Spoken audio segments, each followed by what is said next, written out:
เป็นยังไงน้องลาเมื่อนี้ผู้บ่าวมาฮะดีใจบ่นี่พี่น้องวิถีชีวิตสาวลาวเขตนี้บอกพี่น้องบรรยากาศยามแรงผู้ใดก็ไปตักน้ำสั่งบ่น้องลาถ้ามีผู้บ่าวมาซอยแบบนี้คือสิดีบ่มีแห้งเลยเนาะมีแห้งบ่ล่ะมีแห้งมาลองตักน้ำอาบน้ำแบบนี้เบิ่งเนาะคือบ่เฮาสองคนนี่บ่คือชีวิตคือชีวิตเนาะจะเมื่อยแล้วบ่บอกะได้อยู่เจ้าสาวลาเลยอย่างจับมือคันทาบ่โกยบ่ค่อยเมื่อแล้วเจ้าจะห้องแก้มให้บ่หอมแก้ม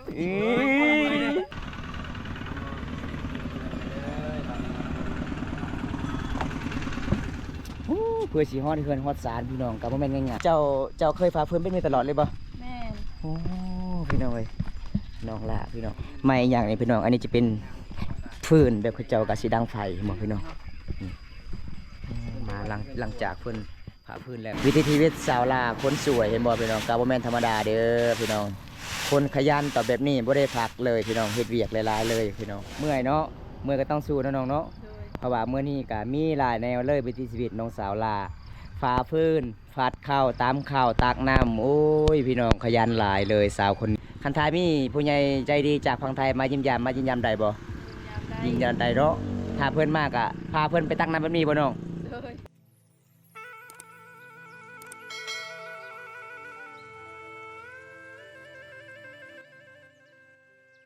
ตัดน้องล่ะไม่ยังนี่น้องล่ะยังโบงบ่ยังบงโอ้ลำยังโบงพี่น้องอันนี้คือวิธีชีวิตของสาวลาวนะทุกคนถ้ามีคนไทยมักนี่จะมักไอ้ลิบ่มัก100%บ่100%แต่ว่าเฮาต้องเบิ่งกันก่อนเนาะว่าเฮาสิถือกันหรือบ่เนาะถ้าว่าเพิ่นมาอยู่นี่น่ะได้บ่ได้เอา FC คนใดที่มักสาวลาวเนาะอันนี้คือเพิ่นว่า100เนาะแต่100ก็ต้องได้คุยกันก่อนเนาะอันนี้แบบวิถีชีวิตของสาวลาวเขาเจ้าก็สิพาพื้นนี่บ่ของแบบโบราณเลยเครื่องแบบโบราณเด้อันนี้แหละพี่น้องเขาเจ้าก็สิมาใส่ฟ้าพื้นฟ้าใหม่พี่น้องเห็นบ่สาวลาวเขตนี้เขาเจ้าก็ยังลงชีวิตแบบเดิมเลยนี่พี่น้อง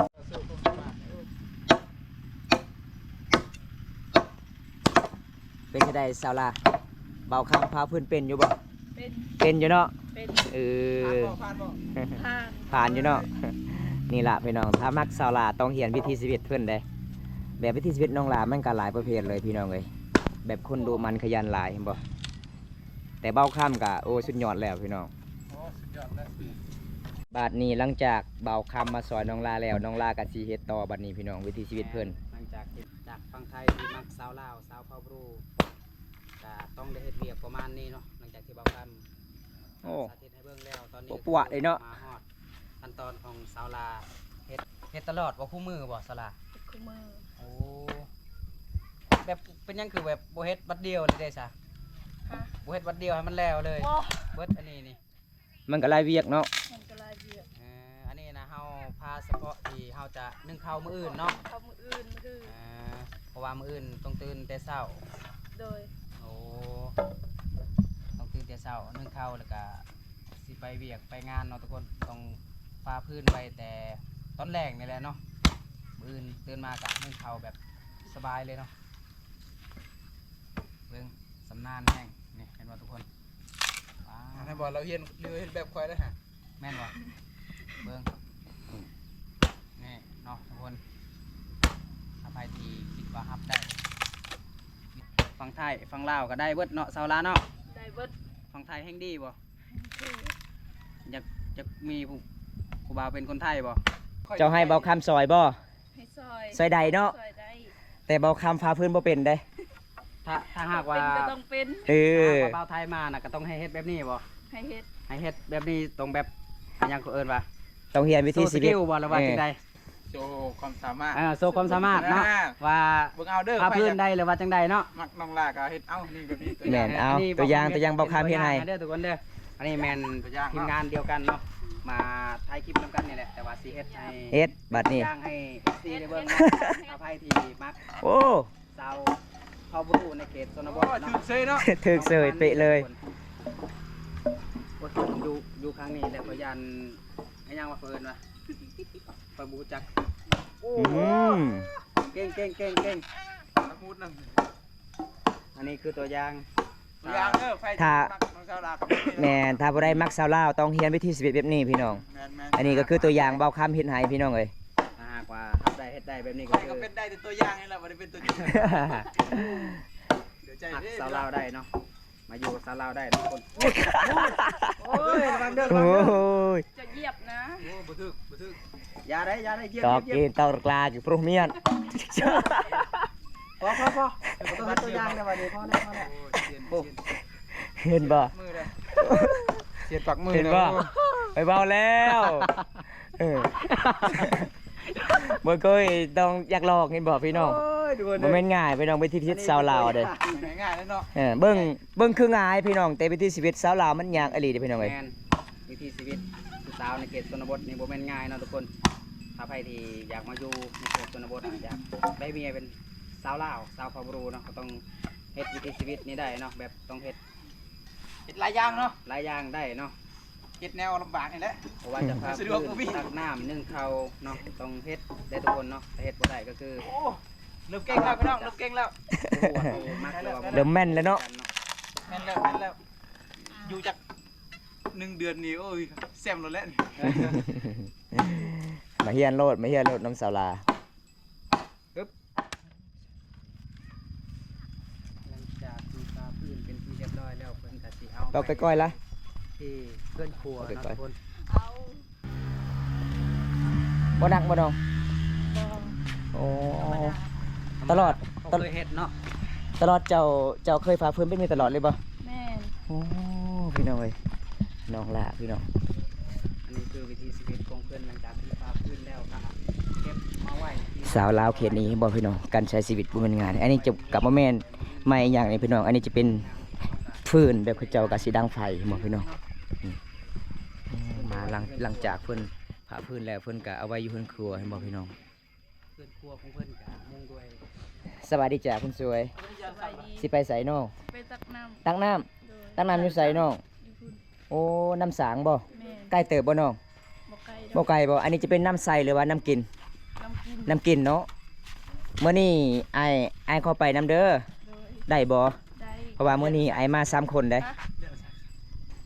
แม่นและโทรศัพท์ไหม ได้หมดเลย กี่หมด จะเว้าหยังเสาละ เราอยากได้โทรศัพท์เรา ผู้ใด ไป เบาคำบ่ เบาครับ เบาคำคนดังบ่ แม่ เป็นจังไดมื้อนี้ลามมาหาดีใจหลายบ่น้อง ใจหลาย จักเปอร์เซ็นต์น้อง 100% 100ล้านเปอ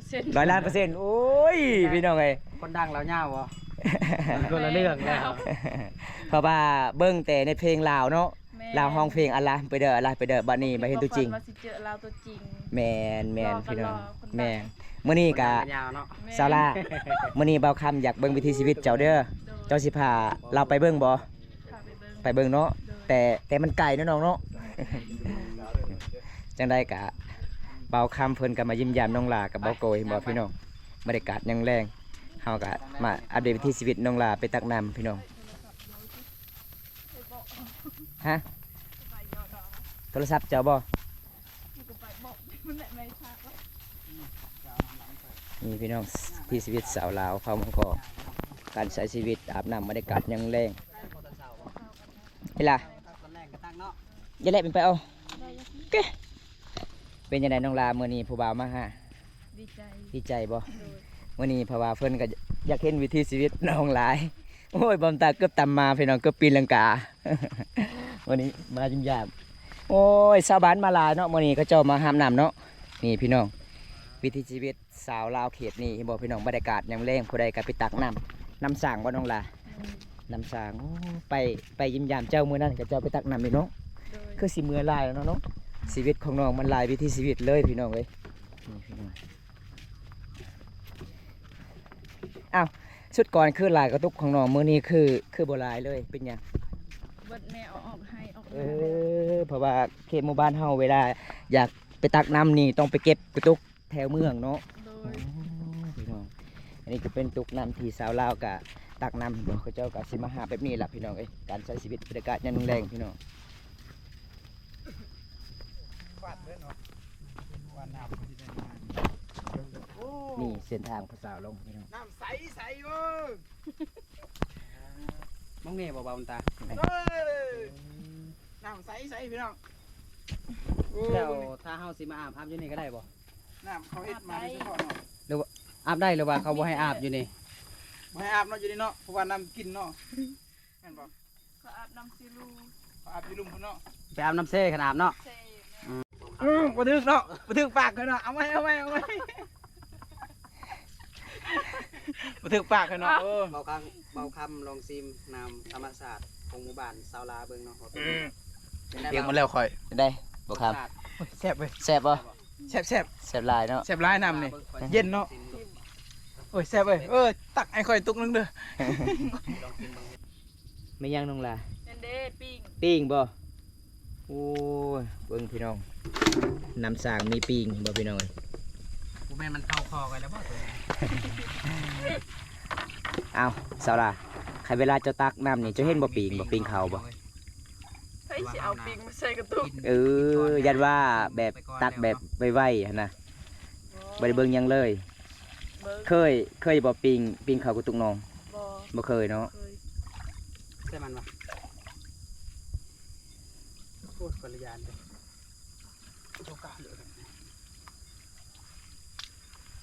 ก่อนเถอะกระแนนโดย เป็ ดาน ได้ เบิก สา ก่อน ระคือว่าน้ำซางน้ำกินทุนเจ้าคือว่ามีปิงน มีแล้วเนาะ ปิ้งเลี้ยงบ่ บ่ได้เลี้ย ำ ง แล้วเคยบ่ที่ เป็นธรรมศาสตร์เนาะ ที่เอาตักมาแล้วก็ตักปิงมาจากน้ำนี่ใส่กระตุกพร้อมบ่เคยบ่ บ่เคย แล้วเฮาสิเฮ็ดจังได้ว่าปิงมันบ่เข้ากระตุกเฮา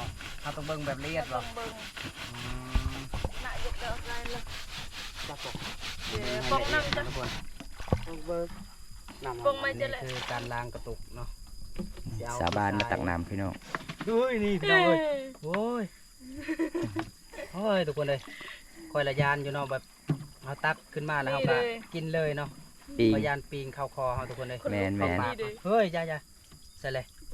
อันนี้ปิงนี่ออกมาจากน้ำซางพุ่นเด้อทุกคน น้ำที่เราตักเอามือกิน บ่ นั่ ได้ นแห อ ละ อกอยู่นี่แต่พุ่นน้ำเห็นบ่ น้ำใหญ่น้ำมันเข้าเนาะ แต่ว่ามันลอยมาแต่พุ่น เข้า เลย เด้ น่ะก็มันเข้ามาแต่พุ่นแหละมันออกมาแต่พุ่นเนาะออกมาพี่ใส่เลย นี่เลย โอ้ทุกคนเลยเนาะ นี่เด้ นี่ทุกคน ใจทาง อ๋อเบิ่งนะ บ้านค่อยก็กินไอ้ปิ้งไง เขากินบ่ เพราะว่า แซ่บเลยน้องล่ะ เป็นน้ำกินเนาะทุกคน บ่เคย เวลา ขอยย่านเลย ย่านบ่ ขึ้นมาแม่นนี่เพิ่นสิตักขึ้นมาแล้วเพิ่นก็สิหายสิตกแบบนี้เลยเนาะพอยานปิงเข้าในกระตุกพร้อมเวลาเฮากินน้ำเฮาบ่ได้สังเกตเบิ่งยานมันเข้าไปในท้องเฮาเนาะ มันเข้าแล้วก็ตายบ่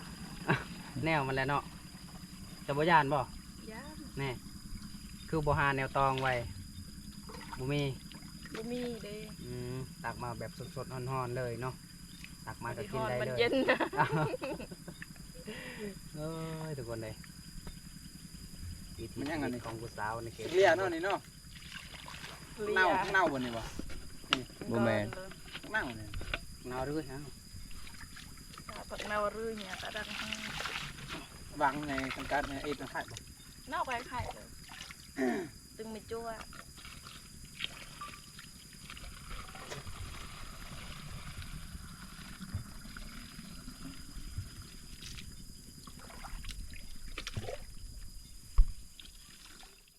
ตอนนี้กำลังรอถาน้องลาเป็นตักน้ำก่อนนะเราก็ได้ทำการสวบน้ำเข้าไปแล้วน้องมากินเนาะตื่นอกตื่นใจเลยยังมาใกล้ๆเนาะนี่ตาบอดให้อีกโอ้เอาตักแล้วเป็นไรจะตุกแล้วจะตุกแล้วน้องละ ซีตุกแล้ว แล้วโอ้ยที่ได้กระเต้นเขาก็ได้ย่างกลับแล้วเนาะได้กินน้ำซื่อๆเนาะ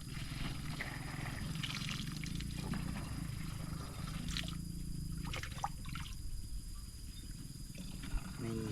ระบบธรรมศาสตร์100%เนาะขอบคุณจ้า แม่น ธรรมศาสตร์ล้วน ยังได้สิแลบ่น้องล่ะ แล้ว เอาไม่ข้าง นี่บิงนี่นะ ตอนนี้น้องลากาตักน้ำสำเร็จแล้วพี่น้องเขาก็จะกลับเพื่อนกลับศาลเลยเขาว่าผู้ใดบ่เคยไปตักนี่มันก็ใกล้เติบเด้พี่น้องเอ้ย บ่โกยนี่เนาะคอยว่าสิยืนมือครับบ่ทันโอ้บ่โกยนี่ไวอะลีเนาะเรียบร้อยแล้ววันนี้เรียบร้อยแล้วเนาะเพิ่นก็สิกลับมาเด้อวันนี้เด้อบ่โกยไปก่อนแล้วเนาะได้กระบวยของผู้สาวแล้วโอ้ไปตรวจเลยเอาไปคอยสิเอามาขาวผู้สาวเอง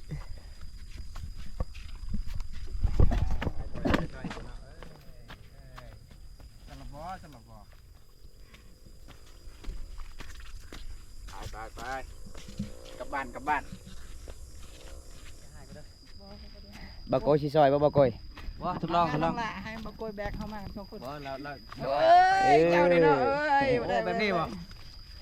เนาะอันนี้ก็คือเฮาทดลองเบิ่งเนาะทุกคน คอยย่างไม่ดีเจ้าฮะ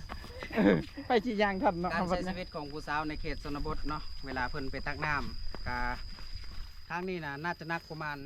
4-5 โลได้แหละนักหลายเติบอยู่ได้แต่ว่าข้างล่างน่ะก็บ่นักปานใดเพราะว่ามีแต่ตุกเดียวเนาะการใช้ชีวิตของเพิ่นก็ประมาณนี้แหละต้องไปตักน้ำแบบนี้คุมื้อเนาะ โดย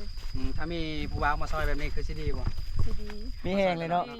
มีแห้งบ่ล่ะ มีแห้ง FC ใดที่ว่าอยากมาซอยเพิ่นก็มาซอยได้เนาะทุกคนเนาะมาลองตักน้ำอาบน้ำแบบนี้เบิ่งเนาะ คือบ่เฮาสองคนนี่บ่ คือ โอ้ยเนาะ ขอยจะมือได้เว้ย อุ้ย คือเลยบ่ เซ โกย ได้เซได้ เอา โอ้ก็นักลายเติบแล้วก็เมื่อยอยู่เนาะทุกคนแต่นี่ไปหอดบานพอแห้งกว่าสีไปหอดโมแมนเรื่องง่ายๆเนาะแต่ว่าชีวิตคือชีวิตเนาะ จะเมื่อยแล้วบ่ บอกกะได้อยู่เจ้าย่างทางคอยแบบนี้นะ เอ้า บ่เมื่อยปาน ยั ใด ง ซาร่า ย่างจับมือไว้ ซาร่า มือเลยย่างจับมือ คันถาบ่โกยว่าค่อยเมื่อแล้วเจ้าจะห้องแก้มให้บ่ ของแก้ว อื้อ ไปเมื่อซะเขา เอาโอ้ยเนาะอันนี้ก็คือวอยอกว่าหัวกันเด้อพี่น้องอย่าไปถือสาลายเนาะอันนี้คือเฮาสาธิตหรือว่าเฮ็ดตัวอย่างให้ วิถีชีวิต สำหรับคนวิถีชีวิตหรือว่าคนที่มักผู้ ชาวลาว ในเขตชนบทสปปลาวเนาะทุกคนเนาะการใช้ชีวิตกับสิประมาณนี้แหละต้องหาบน้ำตามเขาฝ่าพื้นเนาะเฮ็ดทุกสิ่งทุกอย่างให้ได้ ต้องฮับให้ได้เนาะทุกคนก่อนสิจีบสาวในเขตชนบทเนาะน้องเนาะ โดย ประมาณนี้แหละ แต่ว่าค่อยก็เมื่อย มือ แล้ว เลย แต่ก็ได้อยู่ไปอีกหน่อยหนึงก็ได้พอเป็นหยัง เอาเทือนเลยไปย่าง ผู้สาวอยู่ไกลๆแล้วบ่เมื่อยบ่ เมื่อยอยู่เมื่อยอยู่ เมื่อยอยู่แต่ก็อดเอาเนาะ เฮาบ่เคยเด้ เออ เฮาบ่เคยหาบก็เลยเมื่อย เออ ถ้าคือกับน้องเพิ่นก็เมื่อยคือกันแต่ว่าจำเป็นเนาะ จำเป็น ถ้าบ่เฮ็ดนี่พ่อแม่มาจากสวนจังไห้นี่ก็คือพ่อแม่ให้ทางนี้บ่หรือว่า กายนะ กายแล้วโอ้ยกายเส้นทางแล้วพี่น้อง บ่บอกเขาเลยเนาะ เอาตอนนี้น้องลากับ อ้าวคือนายอุตสาหแล้ว สี่ห้าแทนเบาโกย บ่โกยนี่บ่ได้แล้ว เบาโกยกามใหญ่แล้วเบาโกยวันนี้ ไปเฮ็ดให้สุดเนาะ นี่พี่น้อง เลยทุกคนเนาะ เส้นทางบอนน้องลาไปตักน้ำมื้อนี้กะดีใจหลายพี่น้องเบาโกยมาซอยน้องลาไปตักน้ำบรรยากาศยามแรงๆพี่น้องเอ้ยมื้อนี้มีทีมงานเฮามายิ้มแย้ม3คนเบาคำเบาโกยพี่น้องเพิ่นอยากเห็นวิถีชีวิตน้องลาหลายเพิ่นว่าโอ้ยเมื่อยหลายพี่น้องวิถีชีวิตแบบนี้พี่น้องเอ้ยถ้าบ่ได้มักจีบสาวลาวต้องเรียนรู้วิถีชีวิตสาวลาวเขตชนบทนี่เด้อพี่น้องแบบนี้ล่ะพี่น้องการใช้ชีวิตสาวลาวพี่น้องเส้นทางนี้คันเฮาไปกลางคืนก็อันตรายเด้พี่น้องเอ้ยเห็นบ่มันจะมีงูมันจะมีขี้เข็บพี่น้องเอ้ยมันหกเป็นป่าพี่น้องเอ้ยแบบสาวลาวมันก็สู้ชีวิตอหลีพี่น้องก็เลยเพิ่นก็การใช้ชีวิตแบบบ้านๆในชนบทของชนเผ่าบรูมังกรพี่น้องเป็นจะได้น้องล่ะหลังจากที่เบาโกยมาซอยมื้อนี้ ดีใจ ดีใจบ่ โดย เพราะว่าเพิ่นมาซอยก็ใกล้เติบอยู่เนาะ โดย ตอนนี้ก็ฮอดบ้านจักนาทีเนาะเพื่อสิฮอดเฮือน30 นาทีเนาะประมาณ30 นาทีนี่ล่ะมันไกลเติบพี่น้องเอ้ยเพราะว่าซาลาก็เคยหามน้ำแบบนี้ตลอดบ่พี่น้องอันนี้ก็วิวธรรมศาสตร์เขตหมู่บ้านน้องลาโอ้พี่น้องสุดยอดหลายพี่น้องแม่นเบิ่งทางใดมีแต่ป่าเบิดพี่น้องเอ้ยอันนี้ก็ซาลาก็ฮอดเฮือนแล้วพี่น้องนี่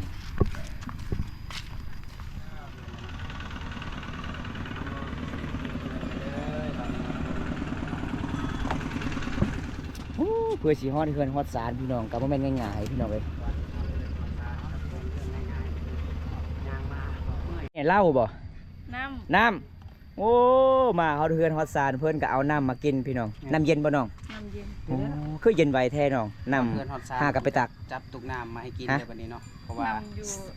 ใส่ตู้เย็นบ่ เพิ่นจะเป็นคนแบบฮู้ความดีเนาะ แม่ แบบเฮา แม่ ย่างมาไม่เมื่อยในเพิ่นสิฮู้ดีว่าเฮาน่ะต้องย่างน้ำเนาะ แม่น อาจจะเว้าเมื่อยเด้ค่อยก็ให้เจ้างาน เอายิน สิกิน ต้อง น้ำ ยินให้อายเพิ่นก่อน บ่ว่างมือเขาบ่ว่างแล้ว เออ บ่ว่างบ่ แม่น